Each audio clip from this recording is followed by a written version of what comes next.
Hello, good morning, Mrs. Coben. Good morning, Mrs. Terrell. I have few questions that I would like to ask you, and I believe those questions will be able to help me in my educational career. Okay. Ah, okay. And I think number one question they have is I want to know how long have you been in education? Well, I have been in education since 2009, and so that would be for 16 years. That was quite a lot of years of experience in teaching. Please, can you please let me know why do you choose this education as a career? Well, to be honest with you, it's but I just moved from New York to Atlanta area, and I was just trying to find some income to help with my daughter expense for cheerleading. So I decided to sign up for to become a substitute teacher. So, but during this time, when I to become a substitute teacher, I actually did not education population because the behavior couldn't deal with the behavior. So I started to work in the special education population. Okay. And I have this question. Say, I want to know how do you choose the grade level in your school? Okay, so once I had to be a special, I went back to school to be a special education teacher. I get certified in the area from the garden to 12th grade. So that's the area that you get certified in. However, when you start looking at job, you can have the elementary level or the middle school level or the high school level. But this particular time, when I was looking for my job, they were open at the elementary level. So I went for the interview and I got it. And what they're in the elementary level, for special education, you have two choices. You could teach a lower level or the upper level. And at this particular time, what the vacancy was for the upper level. So in that area, I just went in straight to upper level.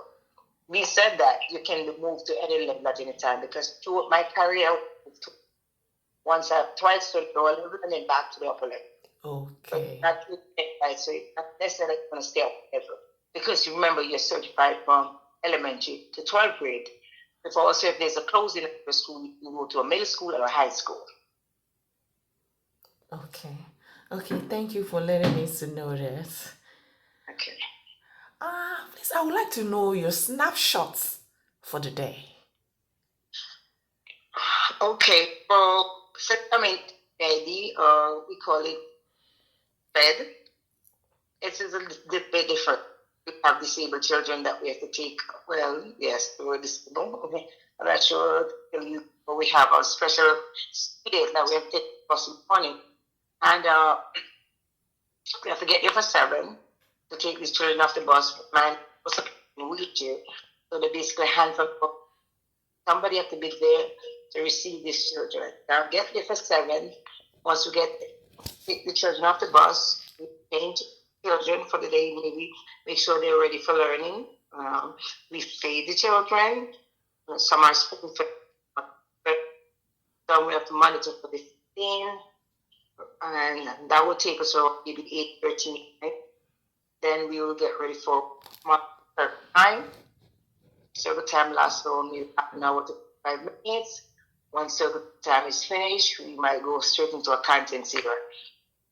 Because we have to also prepare these children for the GAA standard, we have to teach them all standards. And it's kind of challenging because we might have different grading classroom, but we also have to prepare for their contents as well. So it's a very full day. So we'll teach third grade math, third grade language arts. Once we finish half an hour, we go for the math. We'll take a little break, maybe feed them some snack. For those that want to use the bathroom, for those that we have to change, we change. We take a little break. After that, we back, we start science. That might last another 30 minutes, 40 minutes. We work with the student one-on-one. When they're finished, we take another little break. After that is done, we'll come back, social study. We try to normally get the contents here early in the morning because of our student. We don't want to keep them for the afternoon. After the times, after the social study, what we normally do is go for lunch. Lunch might last another 45 minutes because there's a little bit that blood feed, spoon fed, puree fed. And after that is done, we normally change again to make sure they're not wet. After lunch, we go for special. Special normally lasts an hour. We'll take them to music, PE, or art. Those are the 2 different special that we have. And most of those are mandated in their IP, so we have to get done. After special, we come back to the classroom and start preparing for dismissal, which means you have to go change, get the kids ready, write the notes for the parents, make sure all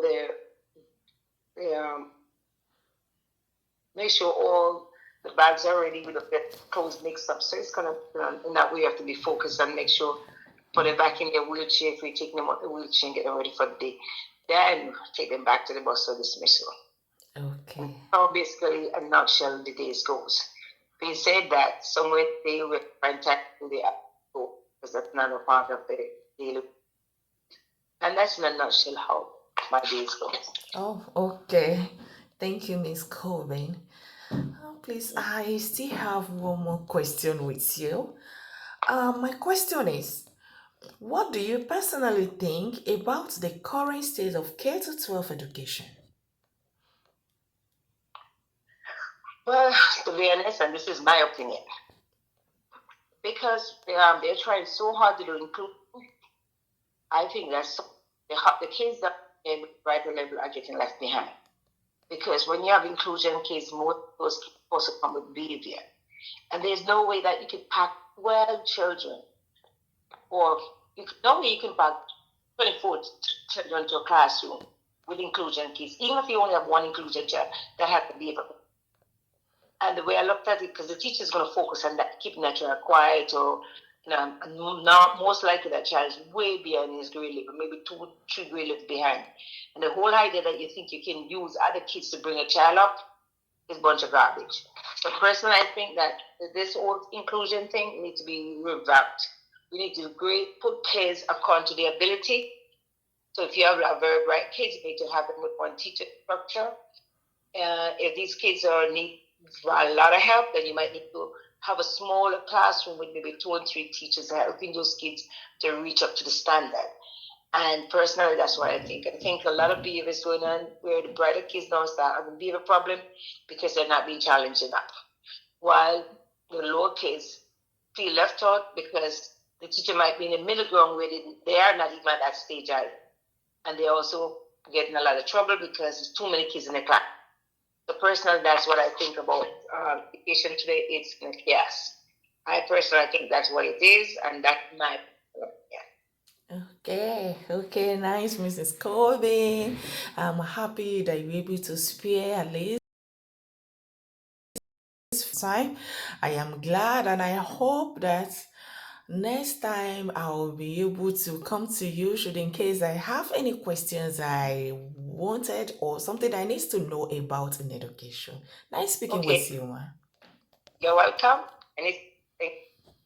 Thank you. Okay, bye-bye.